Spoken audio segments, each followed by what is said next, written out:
El futuro no ruinado, el CEO que desechó a su amor. Y 3 años después, encontró a sus gemelas. Comienza el drama familiar. Él le dijo que estaba arruinando su futuro, pero 3 años después, ese futuro se plantó frente a él en un parque nevado. 2 pequeñas niñas, con sus mismos ojos y osos de peluche en sus manos. Donato Ferrara pensó que lo había perdido todo, sin saber que lo que había perdido era lo más importante. Si crees en las segundas oportunidades y en el karma, este video es para ti. Dale me gusta. Comparte esta historia de redención de Buki B7 a nuestro canal. La confesión. Estás arruinando mi futuro. Donato Ferrara había estado bajo presión antes, pero nada había resquebrajado su compostura como la tranquila confesión de Sofía Beltrán. Estaba en su lujosa oficina de la esquina en Barcelona, rodeado de ventanales del suelo al techo y el skyline que había escalado a la fuerza. Sin embargo, por primera vez en años, se sintió atrapado en lugar de triunfante. Sofía había venido con las manos temblorosas, simplemente para decirle la verdad que ahora ambos tenían que enfrentar. En lugar de escuchar, en lugar de tomarse un segundo para comprender, Donato dejó que el miedo agudizara su lengua hasta convertirla en un arma. «Estás arruinando mi futuro», espetó. Las palabras cortaron la habitación. La voz de su padre, quien le había enseñado que las emociones eran debilidades y las familias eran cadenas, resonó en su mente. Él había pasado años prometiéndose que nunca repetiría ese ciclo, y sin embargo, en el momento en que Sofía mencionó un bebé, su pánico se sintió como ira y se desató contra ella. Sofía se puso rígida, pero no lloró. Simplemente lo miró con una comprensión final, como si estuviera examinando a alguien que ya no reconocía. «No vine aquí para arruinar nada», dijo suavemente, su voz pequeña pero firme. «Vine a decírtelo porque merecías saberlo». Su calma solo avivó la tormenta dentro de él.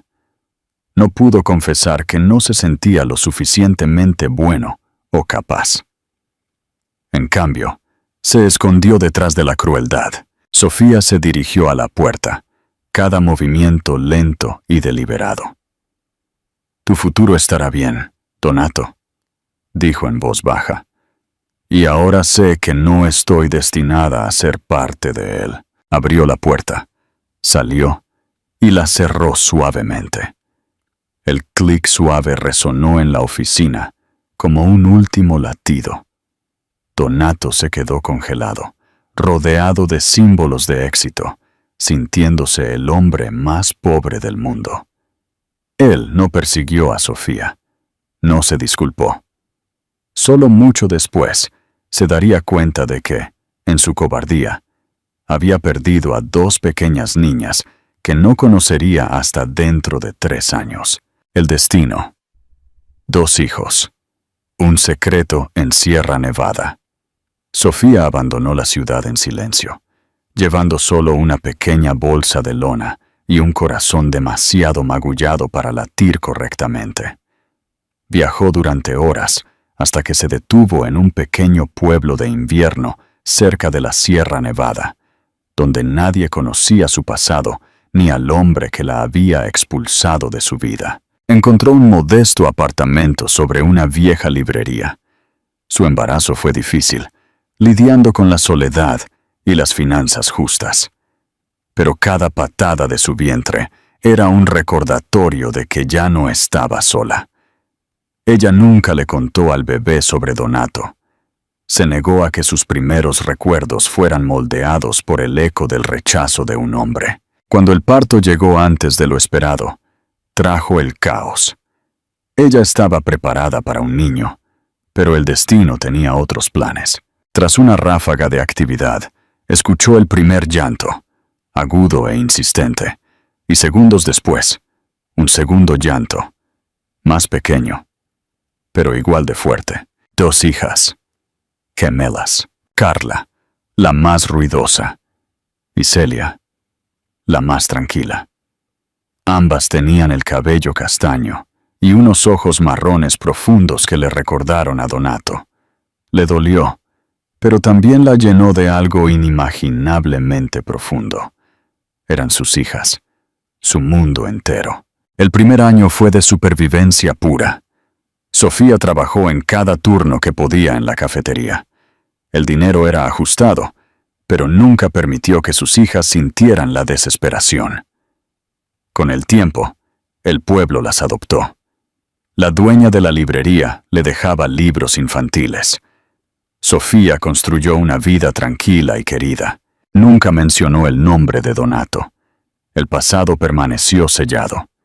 Sofía creía que sus vidas permanecerían intactas por Donato Ferrara para siempre. Había forjado una nueva vida con su propia fuerza. El encuentro. Osos de peluche en la nieve. El parque de invierno estaba cubierto de nieve aquella mañana. Sofía había abrigado a Carla y Celia y les había dado sus amados osos de peluche.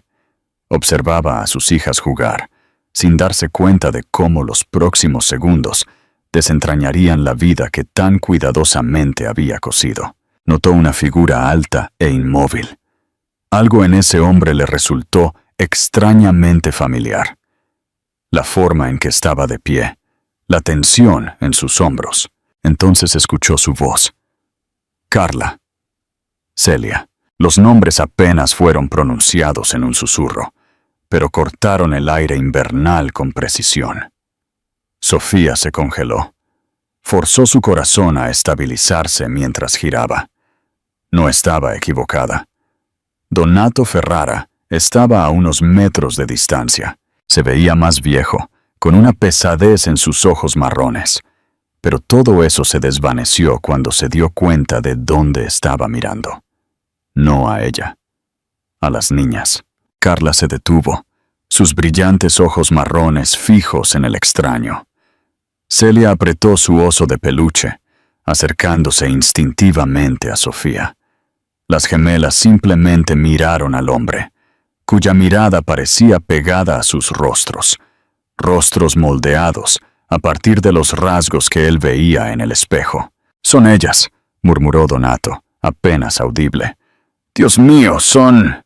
No pudo terminar. Sofía finalmente encontró su voz, aunque se sintió como raspar vidrio en su garganta. «No», dijo bruscamente. «Aquí no. No delante de ellas». Donato se estremeció. Alejó sus ojos de las niñas y la miró. Realmente la miró. Su expresión era una colisión de shock, culpa y devastación. «Sofía», respiró, como si su nombre le doliera. «Yo no sabía».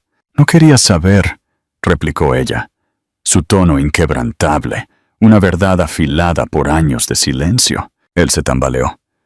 «Me equivoqué, fui aterrado». Pregunta de interacción. ¿Crees que el miedo de Donato a convertirse en su padre justifica su crueldad inicial con Sofía? ¿O el dolor de Sofía la obligó a tomar la decisión más fuerte? Queremos saber tu opinión en los comentarios. Tú me dijiste que estaba arruinando tu futuro, dijo ella en voz baja y dolorosa. Él cerró los ojos. La memoria lo desgarraba visiblemente. «No lo dije en serio, pero lo dijiste», replicó ella suavemente. «Y te creí». 3 años, murmuró. La voz temblaba. «No estuve allí. No sabía sus nombres. Te negaste a aceptarlas», dijo ella. «Y me negué a dejar que mis hijas se sintieran no deseadas. Merecían algo mejor que un padre al que había que convencer». Donato se tambaleó hacia atrás. La fuerza de sus palabras lo golpeó físicamente. «Sofía, no puedo cambiar lo que dije. Pero por favor, no me cierres la puerta al futuro.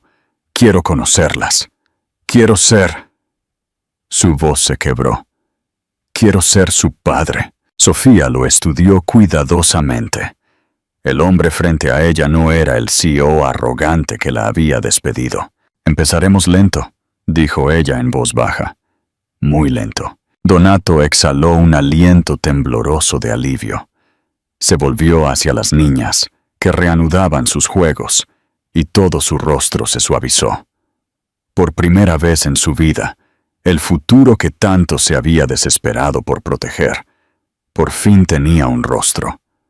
2 pequeños rostros de ojos marrones que sostenían osos de peluche en la nieve. El fundamento, la elección genuina.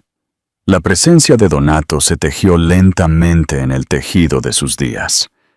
Ya no era una intrusión inesperada, sino un ritmo constante. El invierno dio paso a la primavera. Carla y Celia lo aceptaron con la certeza que solo los niños pequeños poseen. Carla fue la primera en acercarse, arrastrándolo para que le pusiera un gorro a su muñeco de nieve. Celia tardó más, pero un día, al caer, se acurrucó contra su hombro, y ese pequeño acto de confianza deshizo lo que quedaba de las defensas de Donato. Él nunca se sobrepasó, nunca tomó el control. Simplemente observó a las niñas como si cada segundo fuera un milagro que no merecía. Una tarde, en un pequeño café, Donato finalmente se atrevió a hablar con ella. «Emilia, sé que es peligroso, pero si no lo digo ahora, me pudriré por dentro». Sofía se tensó. No quería reabrir viejas heridas. «Fui un cobarde», dijo él, sin adornos ni autocompasión. «No corrí de la responsabilidad. Corrí de ti, de la única persona que vio las partes de mí que no le mostraba al mundo. Estaba tan aterrorizado de convertirme en mi padre que me convertí en algo peor. Un hombre que abandonó a sus propios hijos antes de su primer aliento». Su disculpa fue cruda y dolorosamente sincera, y eso lo hizo más difícil de rechazar. «Sé que un lo siento no borra lo que pasó», continuó Donato. «Pero estas últimas semanas con las niñas, contigo, me han cambiado. No tenía miedo de convertirme en mi padre. Tenía miedo de convertirme en alguien indigno de ti.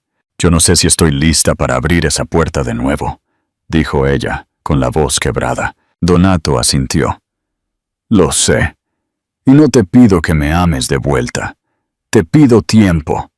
Una oportunidad para demostrar que no soy el hombre que dejó que el miedo lo dictara todo». Al anochecer, se sentaron en un parque durante los fuegos artificiales de la feria de verano. Las gemelas se durmieron entre ellos, Carla y Celia, acurrucadas contra sus padres. Donato se volvió hacia ella.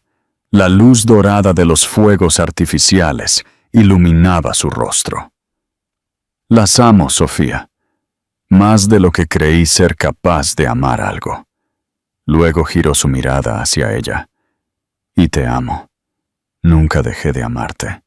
Simplemente no sabía cómo ser el hombre que necesitabas». Sofía sintió que temblaba. No había preparado su corazón para esta confesión, para esta vulnerabilidad. Ella cerró los ojos brevemente, luego lo miró. Lentamente, extendió la mano y colocó la suya sobre la de él. «No es una promesa», susurró, «pero es un comienzo». Su mano se apretó alrededor de la suya, gentil y agradecido. Arriba, los fuegos artificiales estallaron, iluminando el cielo. Donato había estado huyendo de su futuro.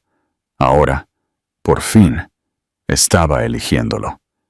Y ella, finalmente, estaba lo suficientemente curada como para considerar elegirlo de vuelta. El mensaje de esta historia es que el amor verdadero no se construye sobre la ambición o la composición, sino sobre la humildad y el coraje de enfrentar los propios miedos. ¿Qué piensas de la decisión de Sofía de darle una oportunidad lenta a Donato? ¿Crees que la humildad y la honestidad de Donato son suficientes para que ella le dé su confianza de nuevo? Coméntanos tu opinión. Si hoy esta historia de redención te tocó el corazón, dale me gusta y suscríbete para el próximo viaje emocional. El vínculo sellado. La familia contra la sombra del pasado. Retomamos la historia. El comienzo entre Sofía y Donato fue solo el primer paso. Ahora, Donato debe demostrar que el hombre transformado por el amor de sus hijas es más fuerte que el miedo que su propio padre le inculcó. Prepárense para una prueba de fuego que pondrá a prueba el frágil vínculo que han comenzado a construir. Si te quedaste enganchado en el final, es hora de sellar el destino. Le me gusta a la continuación. Comparte y mantente suscrito para ver cómo se enfrenta al pasado. La prueba de fuego. Enfrentando a la corporación. El verano llegó a la Sierra Nevada, derritiendo la nieve y trayendo consigo el ajetreo de la vida normal. Donato Ferrara, el CEO que había huido de la paternidad, ahora era un padre que viajaba 2 veces por semana desde Barcelona, solo para estar con Carla y Celia, perdiéndose reuniones de junta y cediendo el control en la empresa que una vez lo consumió. Sofía observaba estos sacrificios, y aunque su corazón se ablandaba, su mente de madre se mantenía firme. El riesgo de que Donato volviera a huir seguía siendo real. La prueba de fuego llegó un martes por la mañana. Donato estaba jugando con las niñas en el patio cuando su teléfono sonó. Era Torres Investment, el holding que manejaba los activos de su difunto padre, pidiéndole que regresara a la ciudad para firmar unos documentos cruciales de la herencia que consolidarían su control sobre su empresa. «Es mi pasado llamando», dijo Donato a Sofía, mostrando una tensión que ella reconoció de inmediato. «Mi padre dejó un fideicomiso. Para acceder a él, tengo que ir a la sede y firmar una declaración formal». «¿Y si no vas?», preguntó Sofía. «Perdería un control significativo sobre mi propia compañía, pero...». Donato dudó. «Si voy, pierdo un día entero contigo y las niñas». Sofía le tendió la mano, su rostro serio. «Ve, Donato, no puedes construir un futuro si sigues huyendo de los escombros del pasado. Pero te haré una advertencia. Si ese lugar te hace retroceder al hombre que eras, si te hace olvidar a estas niñas, te juro que desapareceré de tu vida para siempre». Donato tomó su mano. «No hay riesgo. El hombre que era se quedó en esa oficina hace 3 años. El viaje de Donato a Barcelona fue un viaje al pasado». Al entrar en el edificio corporativo, sintió el frío familiar del mármol y el eco de las expectativas. En la sala de juntas, se encontró con los abogados de la fundación de su padre, hombres fríos que solo hablaban de porcentajes y poder. «Su padre siempre quiso que usted tuviera el control total de los activos, señor Ferrara», dijo el abogado principal. «Pero el testamento estipula que en el momento de la firma, usted debe declarar su situación familiar. Esto es un mero formalismo». «¿Situación familiar?», preguntó Donato. «Sí. El señor Ferrara, su padre, dejó una nota que dice: «Solo el hombre sin cadenas merece mi imperio». El abogado sonrió con desdén.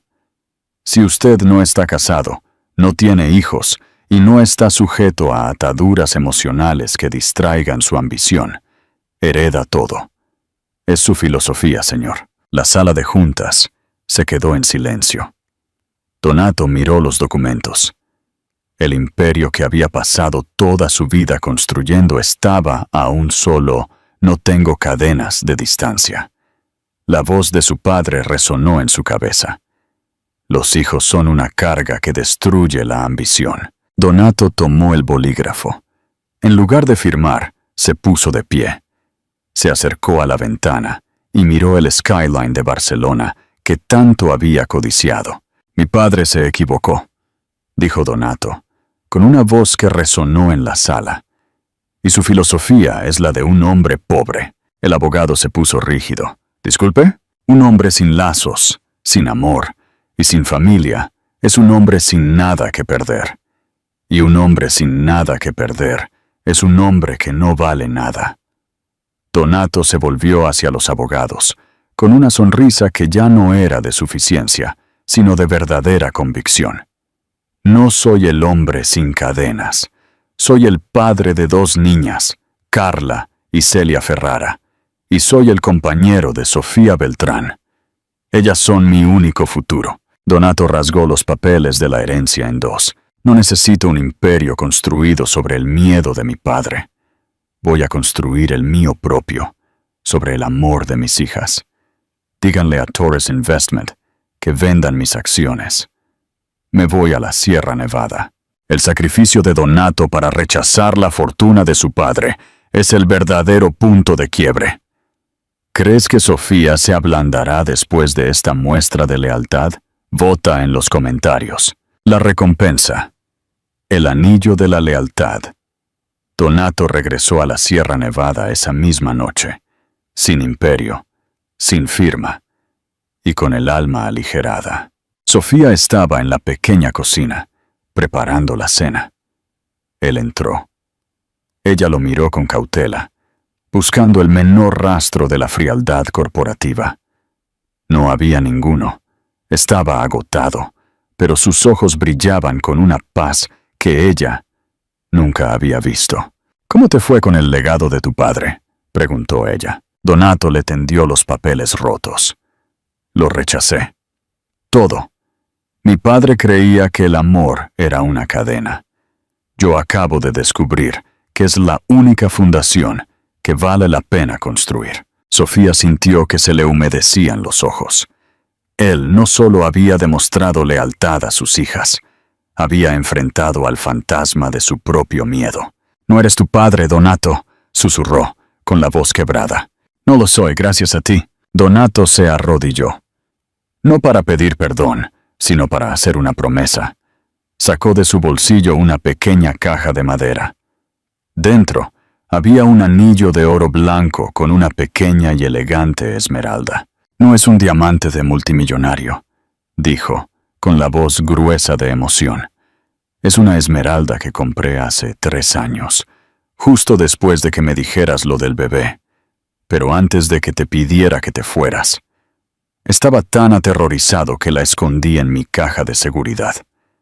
Es el único activo que no destruí. Quería que supieras que, incluso en mi peor momento, una parte de mí te eligió». Sofía se echó a llorar, un llanto liberador. «No es el anillo, Donato, es la verdad. Cásate conmigo, Sofía. No por mi apellido o mi dinero. Cásate conmigo por la familia que hemos construido en esta pequeña ciudad». Sofía se lanzó a sus brazos. «Sí, Donato, sí». Un año después, Donato y Sofía abrieron su propia firma de consultoría en la Sierra Nevada. Fénix y Cadenas. Donato ya no vendía avaricia, vendía estrategias éticas. Sofía, con su mente brillante, era la arquitecta de todos los proyectos. Y en la oficina, junto a sus escritorios, un mural mostraba a Carla y Celia jugando en la nieve. El último testamento de Donato era simple y claro. «Mi fortuna y mi futuro están legados a mis 2 cadenas, Carla y Celia, y a mi fundamento, Sofía». Y así, el CEO que temía las cadenas descubrió que la verdadera libertad y el éxito se encuentran solo cuando eliges llevar el peso del amor, no el de la ambición. El final de la saga de Donato y Sofía. Esta historia nos enseña que el mayor acto de coraje es renunciar al miedo para abrazar el amor. El amor no es una cadena, es el único fundamento que vale la pena construir. Déjanos tu opinión. ¿Cuál fue el momento más redentor de Donato? ¿El arrepentimiento en el parque o la ruptura de los papeles de herencia? Comenta ahora. Si esta historia de transformación te inspiró, dale me gusta y suscríbete para la próxima aventura. El cronómetro del silencio. La novia que cambió el vestido por la venganza y la caja de Pandora. Atención, amantes del misterio.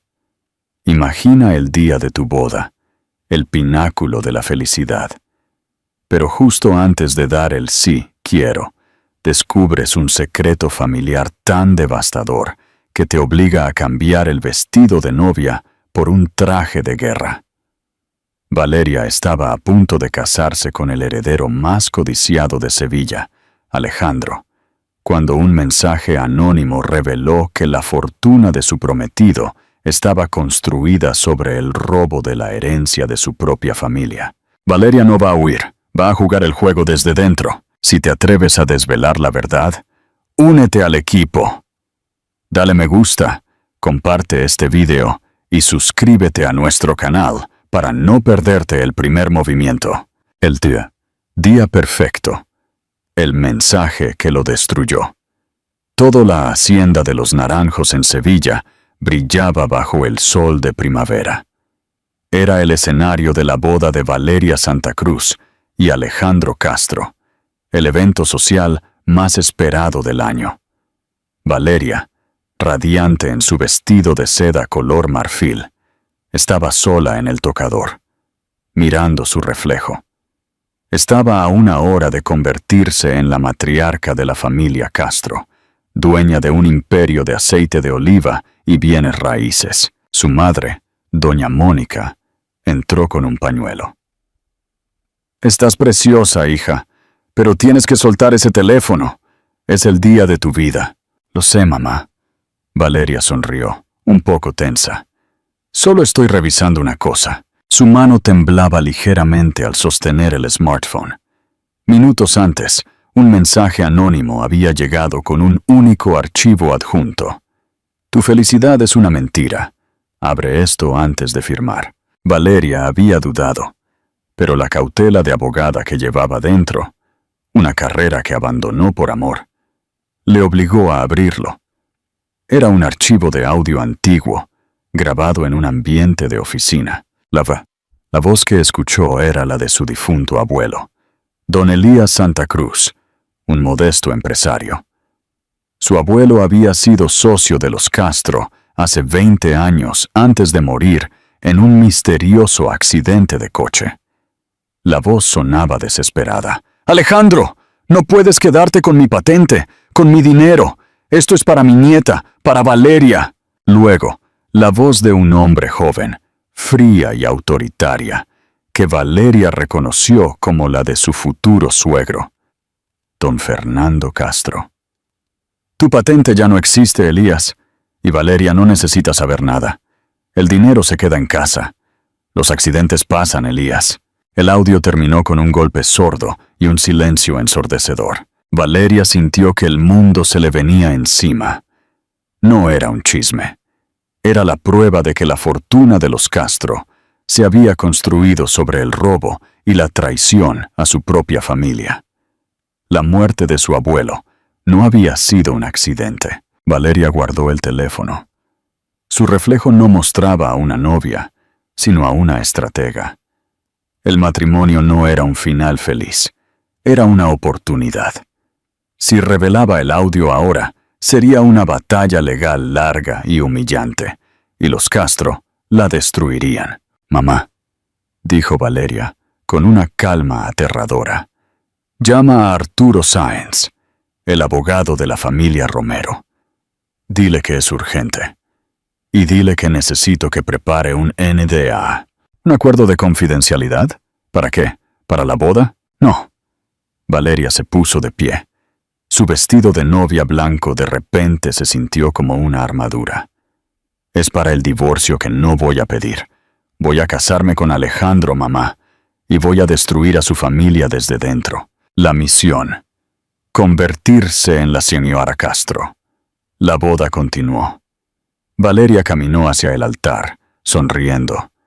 Al ver a Alejandro, guapo y radiante, no sintió amor, sino una fría determinación. En el momento en que dijo él, «sí, quiero», se convirtió en la señora Valeria Santa Cruz de Castro y la heredera de la familia traidora. La luna de miel en las Islas Canarias fue una tortura. Valeria fingió felicidad, pero cada toque de Alejandro la hacía sentir repugnancia. Mientras Alejandro dormía, ella trabajaba. El audio era solo el comienzo. Necesitaba pruebas de la malversación para poder desmantelar el imperio Castro sin arruinar a su familia. Su primer contacto fue Arturo Sáenz, el abogado, quien le aconsejó paciencia. Los Castro son como un castillo, Valeria. Hay que debilitar los cimientos antes de atacar la torre. Necesitas un cargo. A su regreso a Sevilla, Valeria usó sus habilidades de abogada. Alejandro, cariño, dijo una noche, tu padre debería permitirme ayudar en la empresa. Tengo experiencia legal. Si soy una Castro, debería actuar como tal. Alejandro, ciego de amor y ego, se rió. Mi pequeña abogada. Bien, habla con papá. Pero recuerda, los negocios de la familia no son para las mujeres. Para su sorpresa, don Fernando aceptó. La nombró asesora legal para la expansión inmobiliaria. Él pensó que era una posición de adorno, un juguete para mantener a su nuera ocupada. Él no sabía que Valeria había entrado en el corazón del castillo. Su objetivo era la caja de Pandora, el servidor principal de la empresa, que contenía los libros de contabilidad digitales y los archivos de hace 20 años. Ella sabía que la patente robada a su abuelo estaría oculta allí. ¿Crees que Alejandro sospecha algo?, preguntó doña Mónica, su madre, por teléfono. Alejandro solo sospecha si su copa de vino está medio vacía, mamá, respondió Valeria con cinismo. Cree que soy la esposa trofeo que él merecía. Y yo voy a usar esa confianza para encontrar la verdad de mi abuelo. Valeria se puso un cronómetro. El tiempo que le tomaría a los Castro detectar su intromisión era limitado. Ella tenía que encontrar el archivo incriminatorio antes de que su matrimonio de fachada colapsara. El archivo secreto. Descubriendo los cimientos. Valeria se sumergió en el trabajo. Fingió entusiasmo por las cenas de negocios y la vida social, mientras pasaba las noches en su oficina, revisando el código de los servidores antiguos. Los Castro usaban un sistema de contabilidad obsoleto y enrevesado, diseñado para ocultar las transacciones de hace 2 décadas. Una noche, mientras Alejandro estaba en un viaje de negocios a Málaga, Valeria se quedó sola en la sede. Accedió a la bóveda de servidores principal bajo el pretexto de auditoría de seguridad. Ella encontró el archivo en una carpeta oculta etiquetada como Olivos Antiguos. No era la patente misma, sino un contrato de venta fraudulenta. Un documento donde el abuelo Elías vendía su patente y su parte de la empresa a don Fernando por una suma irrisoria, firmado 3 días después de su accidente. Mi abuelo nunca habría firmado esto, susurró Valeria, con el corazón latiéndole dolorosamente. Ella usó su experiencia como abogada para escanear el documento digital. Encontró el error. Una discrepancia en la fuente del documento que demostraba que la firma había sido copiada y pegada de un testamento anterior. Don Fernando no solo robó, sino que falsificó la venta post-mortem. Valeria copió el archivo y lo envió a Arturo Sáenz. En este momento, la traición de los Castro es innegable. ¿Debería Valeria dejar pruebas sutiles de su descubrimiento para que Alejandro se cuestione a su padre o ir directamente al ataque legal? Comparte tu estrategia de ataque. El informe de Arturo llegó a la mañana siguiente.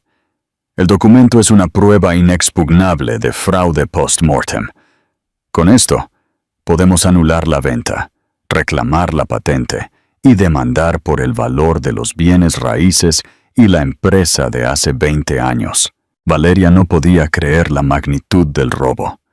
No era solo la patente, era la base de todo el imperio Castro. Esa noche, Alejandro regresó. Entró en el apartamento con una sonrisa de depredador. Estoy cansado, mi amor. Mañana hablamos. Valeria lo detuvo en el pasillo. No, Alejandro. Hablemos ahora. Sobre los olivos antiguos, el rostro de Alejandro se contrajo. Su arrogancia se desvaneció, reemplazada por una alarma absoluta. ¿De qué hablas? Hablo de la patente de mi abuelo, Alejandro. El sistema Santa Cruz. Y el contrato que tu padre le hizo firmar 3 días después de su funeral. Alejandro se quedó paralizado. Su pánico era palpable. No sé de qué hablas. Mi padre maneja eso. ¡Estás loca! Te has metido en los archivos de la familia. Y encontré a mi abuelo, Alejandro, dijo Valeria, con los ojos duros. Lo encontré justo donde lo escondieron, en un archivo llamado Olivos Antiguos. El hombre que me pediste que amara es el hijo del hombre que destruyó a mi familia. Y ahora voy a destruir a la tuya. El desvelo, la boda que se convirtió en demanda. La confrontación fue épica. Alejandro, en un ataque de furia y pánico, llamó a su padre, quien llegó a la casa 10 minutos después, con el rostro blanco. «Valeria, mi niña», dijo don Fernando, forzando una sonrisa de abuelo. «Estás confundiendo cosas. Esto es un error». «No hay error, don Fernando». Valeria puso la copia del contrato sobre la mesa. «Esta es la firma de mi abuelo, copiada de su testamento. Y esa firma es la prueba de que usted construyó su imperio sobre el robo». Don Fernando, el patriarca invencible, se tambaleó. «Valeria, te daré lo que quieras. El doble del fideicomiso. Un piso en Madrid. Pero no se lo digas a nadie. Usted no entiende, don Fernando». Valeria se quitó el anillo de boda y lo arrojó sobre la mesa. El oro tintineó contra el mármol. «No quiero dinero. Quiero la justicia que le negaron a mi abuelo». Al día siguiente, la noticia estalló en los círculos financieros de Sevilla. Valeria Santa Cruz había presentado una demanda contra la familia Castro por fraude, malversación de fondos y robo de patentes, con pruebas irrefutables. El establishment estaba en shock. La boda del año se había convertido en la demanda del siglo. Valeria, ahora con el apoyo de Arturo Sáenz y un equipo de investigación forense, se convirtió en la guardiana de su legado. No era venganza, era restauración. El imperio Castro se desmoronó. Don Fernando enfrentó cargos de fraude y falsificación. Alejandro, cuyo miedo y arrogancia lo cegaron, lo perdió todo. El final de la historia de Valeria no fue la venganza, sino el descubrimiento de su propia fuerza. Ella vendió la patente a una startup joven y utilizó el dinero para fundar una beca en nombre de su abuelo, para jóvenes abogadas. Su abuelo no le había dejado una fortuna, le había dejado una misión. La novia en el traje de guerra no solo se vengó, sino que restauró el honor de su familia. Hemos llegado al final de otra historia. La historia de Valeria nos enseña que el silencio a menudo es el arma más poderosa y que el día más feliz de tu vida puede convertirse en la oportunidad perfecta para la justicia. ¿Qué piensas de la estrategia de Valeria de casarse para ejecutar su venganza? ¿Fue un sacrificio necesario para la justicia o demasiado extremo? Queremos saber tu opinión en los comentarios. Si esta historia te inspiró a luchar por tu legado, dale me gusta y suscríbete para la próxima aventura. El espejo roto. El diseñador de videojuegos que perdió la memoria y la mujer que guardaba su secreto. Atención, amantes de la ciencia ficción y el drama. ¿Qué harías si la única persona que puede salvar tu vida es la misma a la que traicionaste y olvidaste? Mateo era un genio de los videojuegos en Bilbao, a punto de lanzar el proyecto de su vida, cuando un accidente de coche lo dejó con amnesia total.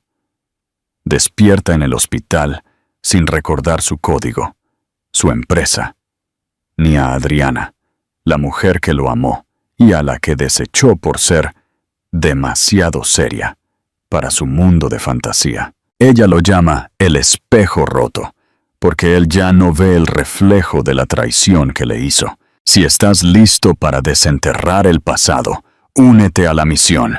Dale me gusta. Comparte y suscríbete a nuestro canal para seguir el rastro de la memoria perdida. El colapso. La amnesia en el umbral del éxito.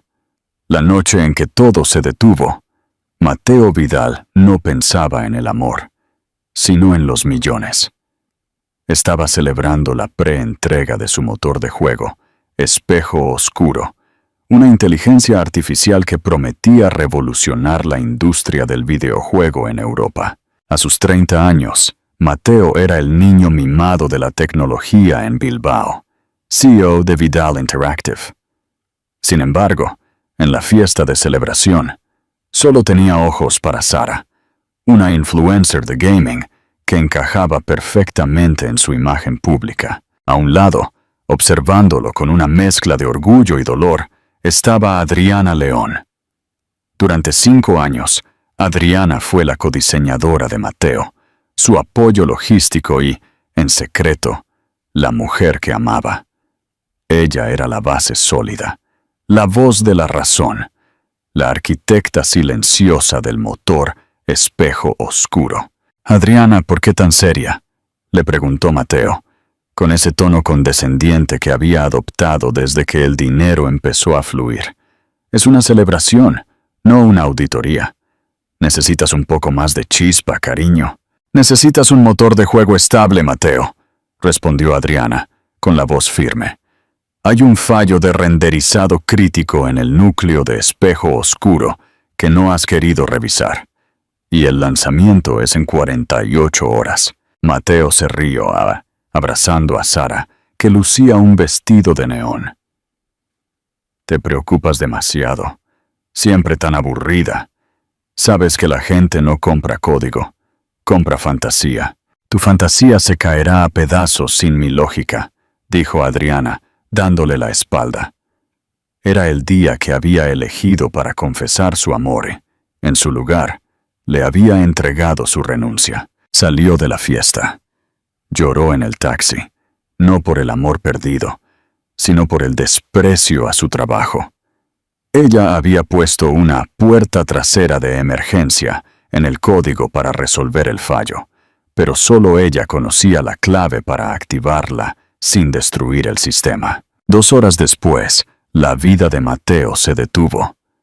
Conduciendo a alta velocidad y bajo los efectos del alcohol, chocó su deportivo contra un pilar de hormigón. Adriana se enteró a medianoche por una llamada de la policía. Se apresuró al hospital, no por amor, sino por la responsabilidad del código que compartían. Al día siguiente, el médico dio el diagnóstico: amnesia total. Mateo no recordaba a Sara, su empresa, el motor Espejo Oscuro, ni, por supuesto, a Adriana. «Es un espejo roto, señora», dijo el médico, sin saber que se dirigía a su ex colega. «Su mente está en blanco.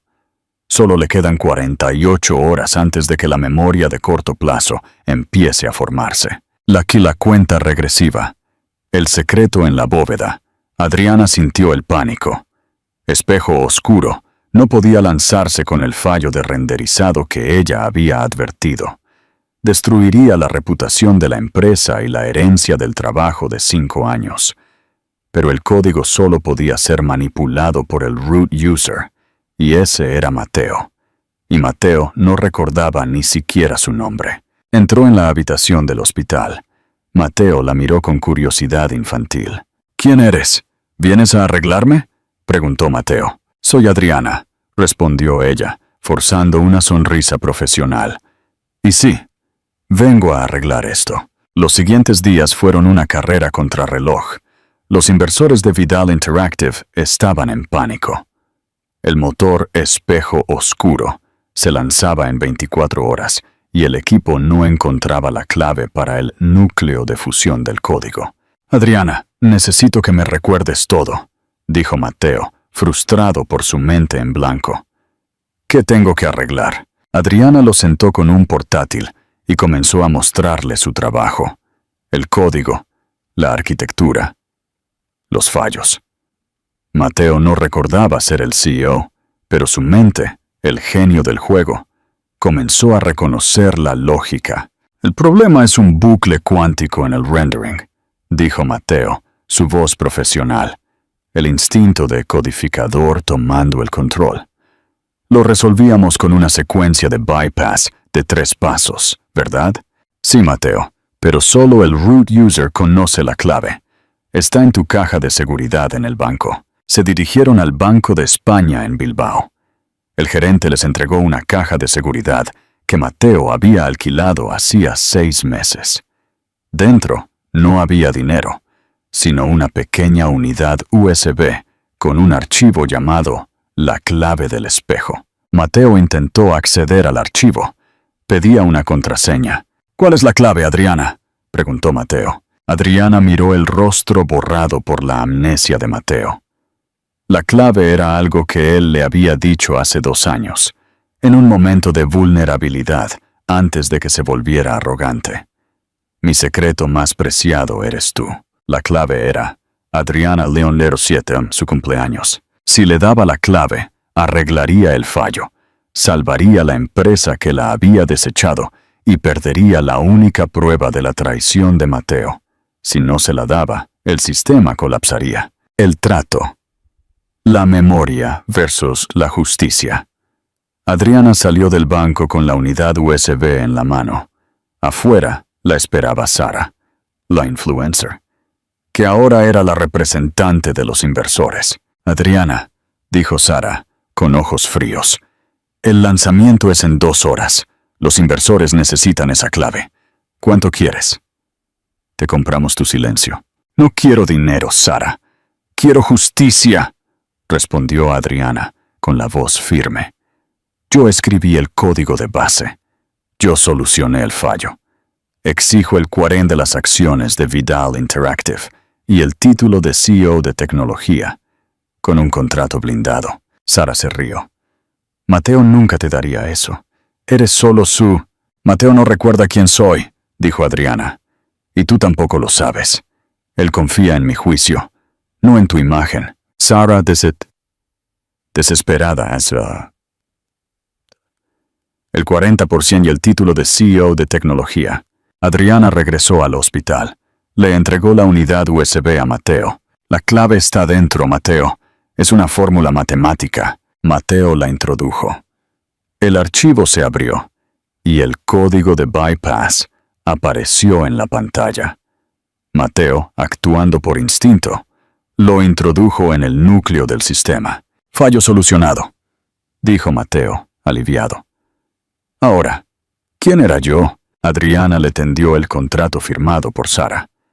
Eras el CEO, y ahora yo soy la CEO de tecnología y dueña del 40% de tu empresa. Mateo la miró, sin emoción. Eso es un trato justo. De repente, un médico entró en la habitación, emocionado. Mateo, el escáner muestra actividad cerebral. Estás recuperando la memoria. ¿Recuerdas quién es esta hermosa mujer? Mateo miró a Adriana, el hombre arrogante de antes comenzando a asomar. Su rostro se contorsionó en una mezcla de recuerdo y desagrado. Sí, dijo Mateo, con la voz recuperando su arrogancia. Es Adriana, la aburrida codiseñadora que se preocupaba demasiado por el código. Adriana no se inmutó. Ella sonrió con la mirada de una reina. Sí, Mateo, soy yo. Y yo soy la que ahora tiene el 40% de tus acciones y la clave del espejo oscuro. Bienvenido de nuevo a la realidad. La amnesia de Mateo solo duró lo suficiente para que Adriana reescribiera las reglas. El final es inesperado. La historia de Adriana nos enseña que el destino le dio la oportunidad perfecta para la justicia, y ella la tomó con valentía. ¿Crees que el karma de Mateo fue justo al perder la memoria y la empresa, justo cuando fue más cruel, o fue el destino simplemente la excusa de Adriana? Comparte tu visión del karma. Si esta historia te inspiró, Dale me gusta y suscríbete para la próxima aventura. El desenlace. La aburrida. CEO y el espejo de la realidad. Llegamos al clímax. Mateo recuerda la traición. Adriana tiene las acciones. La batalla por Vidal Interactive no será en el código, sino en la sala de juntas. Si te has quedado hasta aquí, es porque amas la justicia. Dale me gusta y preparamos el telón final. El portal espejo roto. El despertar del arrogante. La tensión en la habitación del hospital era cortante. Mateo, con su memoria restaurada, miró el contrato. La burla en sus ojos regresó, pero ahora estaba mezclada con un terror creciente. «¡Estás loca!», rugió Mateo intentando levantarse. «Esto es coacción. Aprovechaste mi estado para robarme la empresa. ¡Esto no es legal!». «Siéntate, Mateo», dijo Adriana, su voz tranquila y autoritaria, un tono que nunca antes se había atrevido a usar. «La coacción fue la que tú ejerciste sobre mi carrera y mi valor durante 5 años. Este contrato fue firmado por tu representante, Sara, que actuó desesperada por salvar la empresa. Yo salvé tu motor espejo oscuro del colapso que mi lógica había predicho. Yo soy la heroína de tu empresa, Mateo, y ahora soy la dueña de su futuro». Mateo se quedó sin palabras. Llamó a gritos a su abogado, pero éste llegó con el rostro ceniciento. «Señor Vidal», dijo el abogado, «el contrato es legal. La junta directiva, en pánico, ha validado la firma de la señora Sara en nombre de la empresa para evitar el desplome total de las acciones. Usted perdió la empresa, no por amnesia, sino por arrogancia». La CUN y la junta, aliviada de que Espejo Oscuro se hubiera lanzado sin fallos, nombró a Adriana como CEO interina de la empresa, reconociendo su visión y capacidad de liderazgo en crisis. Mateo, ahora un accionista minoritario, fue relegado al cargo de diseñador jefe, un golpe a su ego que lo destrozó. El trono de la lógica, la venganza silenciosa. En los meses siguientes, Adriana transformó Vidal Interactive en Leon Labs. Ella, la mujer aburrida y demasiado seria, se convirtió en la CEO más temida y respetada de Bilbao. Ella demostró que la gente sí compra código y que la fantasía se basa en la lógica. Su venganza no fue un grito, sino un silencio profesional total. Nunca lo humilló públicamente. Solo lo superó en cada reunión, en cada decisión y en cada línea de código. Mateo tuvo que trabajar bajo el mando de Adriana, el genio que había despreciado.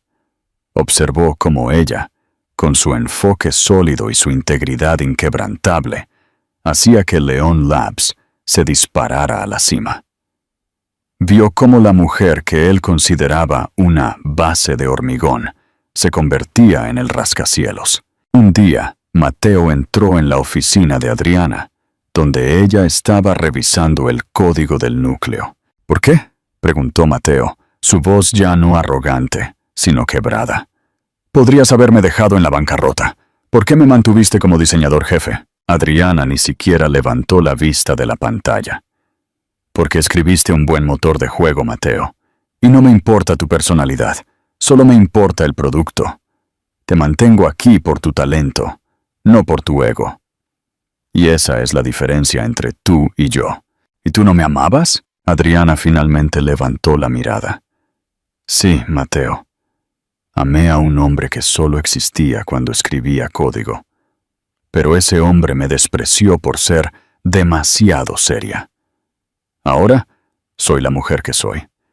Y estoy demasiado ocupada dirigiendo esta empresa para amar a un niño que confunde la arrogancia con el carisma». Adriana le entregó un nuevo contrato. «Si quieres seguir diseñando, firmas esto. El 40% de tus ingresos futuros van a un fondo de becas para mujeres en tecnología». Mateo, humillado y despojado de su poder, firmó. Un final abierto. La victoria del código. El final de la historia de Adriana no fue casarse o encontrar un nuevo amor, sino la absoluta maestría sobre su propio destino. Ella demostró que la ambición, cuando se combina con la ética y el intelecto, es imparable. Mateo continuó trabajando para ella, un recordatorio constante de que la aburrida lógica siempre triunfa sobre la fantasía vacía. Su amnesia solo sirvió para crear un borrón legal, permitiendo a Adriana reescribir su vida sobre la única base que importaba, su propio valor. La historia de Adriana León es un testimonio de que la verdadera magia de una mujer no está en su chispa o glamour, sino en la lógica impecable y el coraje de su código. El espejo roto ha sido reparado, y Adriana es la dueña del reflejo. ¿Qué piensas de la venganza de Adriana? ¿Crees que fue justo que lo dejara como diseñador para que tuviera que enfrentar su derrota todos los días? Coméntanos tu opinión final. Si esta historia te inspiró a valorar tu intelecto, dale me gusta y suscríbete para la próxima aventura.